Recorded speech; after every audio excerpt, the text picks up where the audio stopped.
Assalamualaikum warahmatullahi wabarakatuh. Baga baatii Ramadana nagaan nu gahe. Baatiin kun baatii Ramadana ji'a kabajamaa. Yeroo kana keessa dubartoonni haati keenya, obboleettiin keenyaa fi haati manaa keenya hojiiwwan baay'ee hojjetu.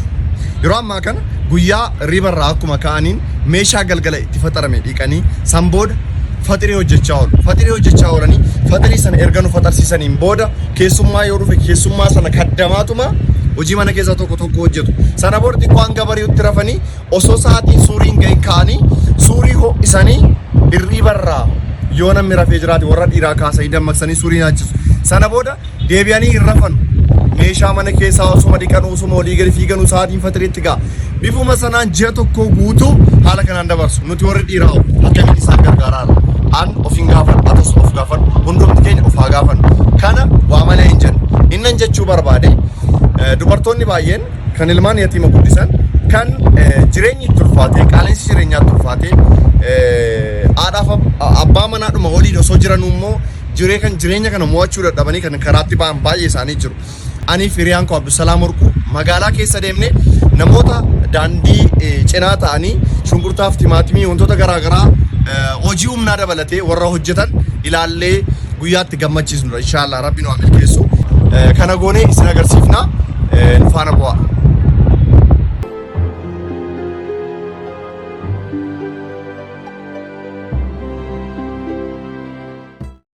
Siin kun birrii meeqa gurguramti? Kiiloodhaan fedhe. Kiiloo birrii meeqaan bittan kana?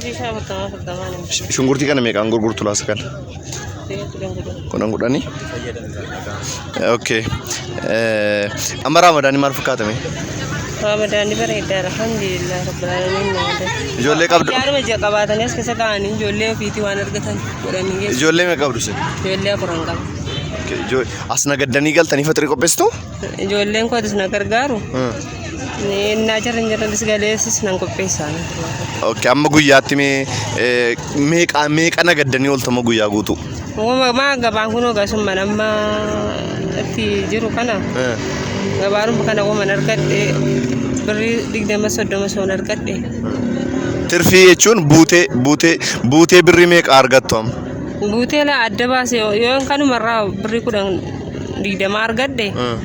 Isiiduma kanarraa iyyuu geessetan ijoollee kootii waan fayyada. Sooma wajjiniin maal fakkaata? Wajjiniin hin jabaata gaama. Amma sa'aatii meeqatti as hojjettu amma?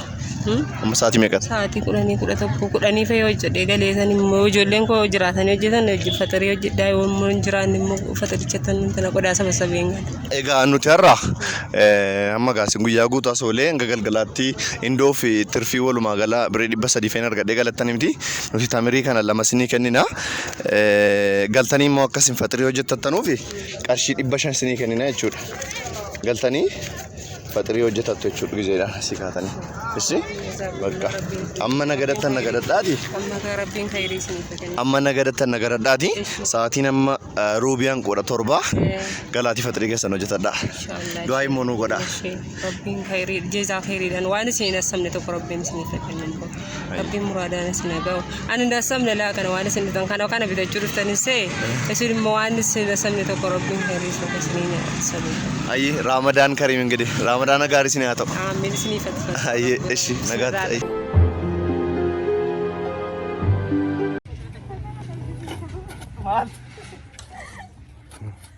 እሺ አደላይል አሰላሙ አለይኩም Ramadaan maal fakkaata?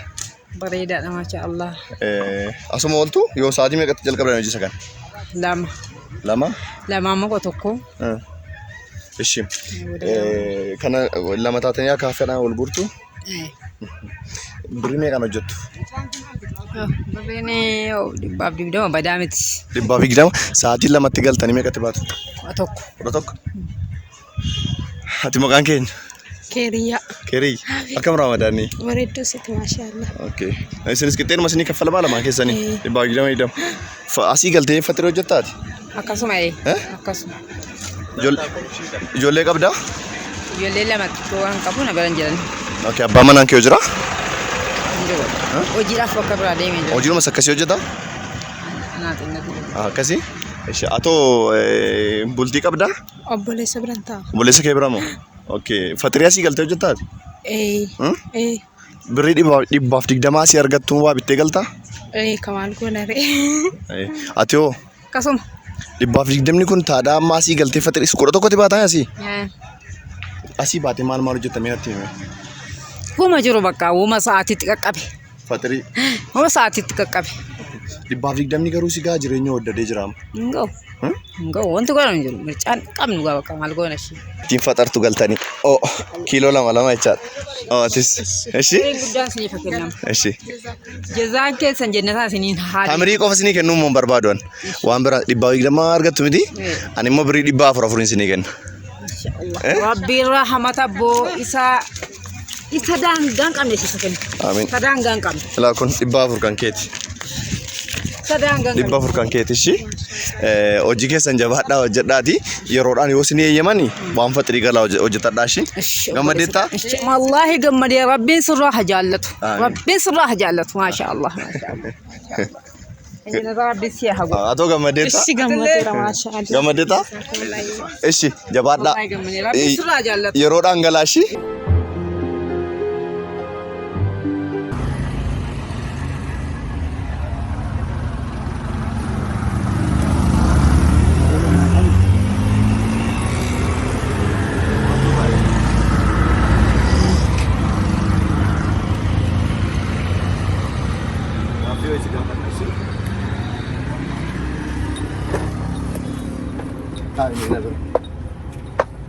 Maqaan keenya inni? Aishaan jedhama. Aishaa jedhamtaa? Bakka kana hojjettaa? Okay. Shaayii fi buna daldaltaa? Okay. Insoomtaa? Insoom. Abbaa manaa qabdaa? Ijoollee hoo? Mucaa tokko qaba. Okay. As kana hojjettee kaatee galtee faxirii qopheessitaa? Amma sa'aatii meeqatti hojjettaas? Amma 8tti nan hojjeta. 8 amma jechuun sa'aatiin 7:05 daqiiqaa muraasa booda gara manaatti galtee jechuudha. Galtee faxirii qopheessitaa? Amma guyyaa guutuu as oolte jechuudha. Amma nagaddee galta. Amma rabbinaa buusa shaayii beerumsi tokkos buna beerumsi tokkos yoon fixee galee. Shaayii beerumsi tokko buna beerumsi tokko yoon fixee galee. Alhamdulillah rabbil alamin gaa. Shaayiin feermuuzii tokkoo fi bunni feermuuziin tokko birrii meeqatti sii ba'a? Amma waan tilmaamne garuu. Ishi garuu meeqatti gurgurtee galta walumaa gala birrii meeqa fee nagadda amma sa'aatii 8tti? Buskutii hambaashaa kana mana marraan fudhadhaa. Liqeeffattaa? Liqii fudhattaa? Liqii fudhadheetan achi booddee gurguree kan buskutiis kan hambaashaa sanas keessaa baasee 100 sargadhinnaa 150 sataatu amma naaf ta'e fudhadheen gala mana kootti. Kan liqii deebiste jechuudha. Amma gaarii fatiriidha. Furii kana taasii gahaa qarshiisa. Jechuun ammuma akka humna keetitti bultagaa akka mana namaatti tun ta'een akka ollaa keetitti tun ta'een amma humna keetii amma sii ga'e godhattee bulta. Abbaa manaa kee maal hojjeta? Hojii nama guyyaa hojjetan innis. Hojii humnaa moo? Waanuma argatte walitti fidanii bultoo jechaadha. Tole egaa. Akka namaa guuttadhee waan hundi guuttadheen fayyadamaa tun ta'een akka mana keetiitti amma humni keessi eeyyameen bulta. Amma yeroo as hojjettee oolte galtu fatiriif asuurii akkam goote? Yeroo nasi galu shorbaa korran keewwaddaa nan bilcheeffaddaa fatiriidhaa booddee immoo asuuriin hojjetadha fatiriidhaa booddeen asuurii hojjetadha. Fatirii erga faxartanii kaatanii asuurii hojjettee raftaa? Sana booda asuuriirraa kaatee nyaachistee immoo deebitee raftee immoo ganama kaatee immoo gara hojii. Ganama immoo gara hojii kootti dhufa. Amma ani Abdii Geetaachoon jedhama. Inni Abdusalaam Warqoo jedhama. Haala hojii keetii ilaaluudhuma dhufne waa wayii sii kennaa ishee na eegi. Kuni tamirii ati ittiin faxartu. Egaa yoo tirfii akkanan baashaa liqii maal kaffaltee kanatti fudhattee galtu birrii 100 caalu jette miti?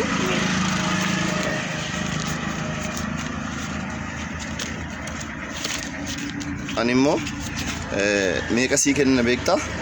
Qarshii 800 sii kennina jechuudha. Kana qabattee galtee ijoollee mucaa keettis waa bittee galtaa. Ammoo yeroo dhumaan galtee akka waa qopheeffattu barbaadeetan ishee. Galatoomaa rabbiin isiniif haa kennu. Akka kun bahe rabbiin barakaatti isiniif haa lakkaa'u. Gammaddeettaa? Galatoomaa. Abshir ishee jabaadhu nagaan oli.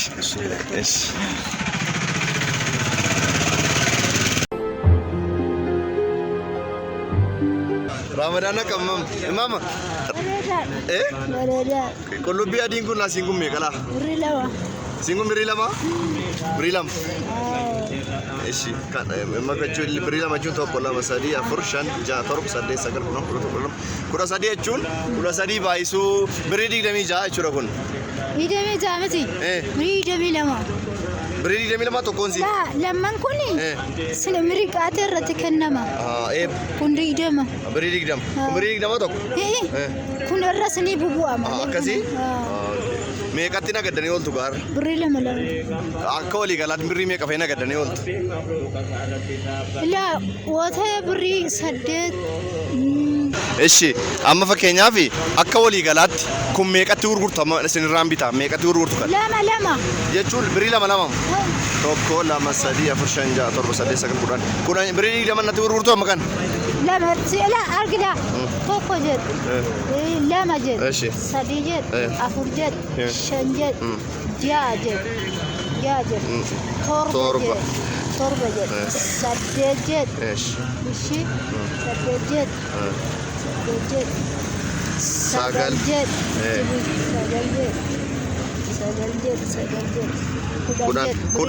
kun birrii 20 isii kan tinaan eebbistan ure? Digdama jechuun birrii 20 kana fudhee deemu ureen? Birrii 20 kana yoo nagaddatan kaatanii galtu? Deemaan duuba deemaara horii duuba jirti. Galaawa hin geessa nyaachisaan. Akkasii? Amma nuti amma kanas hin fudhannu. Fadriifis asurii akkam gooture kana nagaddatan. Asuriin hin jiru laa. Kalees ifee jennaan inni sedheen gaadde. Adamma bicuyyuu ifuu na bunne guyyaa kanas. Aga busoo maartu? Wallaahi dhugaa rabbii. Amma nuti amma waan sinii kennaani waan ittiin faxartanu sinii kenna. Ela. Ani samfuudhu laa. Maali? Dhugaa rabbii wallaahi nan dide. Booreedha birrii 15 bitee. Kana fudhaa. Mureena ciniine wallaahi sooressa dhugaa rabbii laa kunoo hidhaan qaba garaa. Hin barbaaddanu? Garaasin ciniina? Maali sinii biture? Maaltu bitama gaa? Yoo ta'e dhadhaa kana bitannaa yoo hin biddeena bitanna malee kana hin beeku. Biddeeni kun hin isinitti haafu? Sin jaallan. Isa kanas ilaa akka gootanu? Dhugaa rabbiin fudhu laa. Kun birrii meeqaan gurgurama? Birrii 100 fi wayitti gurgurama bakkeedha. Gurguradhaa barbaaddan. Kun alaa ijoolleen keessanii? As keessa jira waan itti kennu. Ishi kottaa dhiisaa isa. Hin barbaaddanu kan waan itti waa bitatan sinii kenna. Ela kuni birrii 600 kun kanaan waan barbaaddan bitadhaa. Ono fudhaa kan. Kana fudhadhaa. Kottaa. Maal ilaalaa? Imam. Ilaa kaatu jawala dhugaa ishee. Maal? Qullubbii moo? Ani hin fudhu qullubbii laa fudhu birrii 600 fudhaa. Maaltu dhiibta gaashii? Fudhu deemi malee. Qullubbii keessanis ani hin barbaadu fudhaa galaashii. Qullubbii kanas tokko fudhaa namaa kennaa barbaaddan. Ishi. Fudhoon harkaa. Naalaadhaan maramaas keessa jira. Kaleessa bira taa'ee maddabee bira taa'ee dadhabeen kana keessa. Kana fudhaati yookiin namaa kennaa birrii kana fudhaati asirraa kaa galaa bakka. Nu eebbisaa. Laasa kana maalintu godha. Hin nyaattu. Wuyi anoo na muraa. Namaa kennaa. Nama barbaaddanii kennaa. Ishi. Markaa fuudhu boo. Nagaatti gaashii. Maaliif isa kana natti kennite boqa qullubbii kee fudhu ishii. Hin barbaadu qullubbiis gurguradhaa. Gurguradhaa nagaan oola. Fudhaa.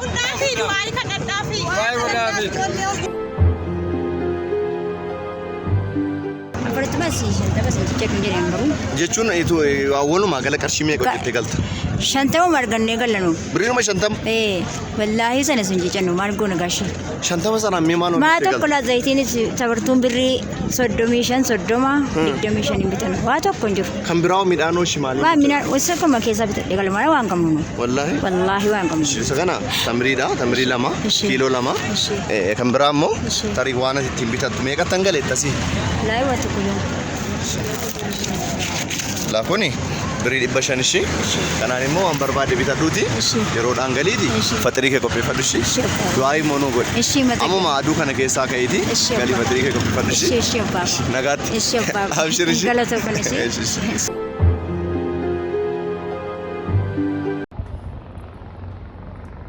yaa salaam agartanii akkatti nama gammachiisu miskiinni keenya yeroo iseen karaarra teessee shunqurtiif qullubbii adii gurgurattu osoo isheen hin beekin akka nama shunkurtii irraa bitatu deemnee bira teenyee haasofsiifnee yeroo gaafannu qarshii 80 qofaan hin oola. Sa'aatii 11tti manatti galeen ijoollee kootii fatirii qopheeffadhatti. Nu garuu osoo isheen hin beekin maallaqa kana kenninee fi gammachiisnee jira. Maallaqni kun guddatee miti garuu kakamsa isheen hojiidhaaf qabdu dinqisiifachuu fi waan qabnurraa gargaaruu barbaanneeti. Kan hojii humnaa hojjetu, kan shaayii bunaa hojjetu. Kana hunda jechaadha kan nuti gooneef na argaadhaaf osoo hin taane dargaggoon naannoo keenya keessa jirtan naannoo keessanitti namoota akkasii ilaalaa, rakkataa akkasii ilaalaa, nama dhukkubsate naannoo keessan jiru deemtanii akka ilaaltaniif. Kana qofas miti.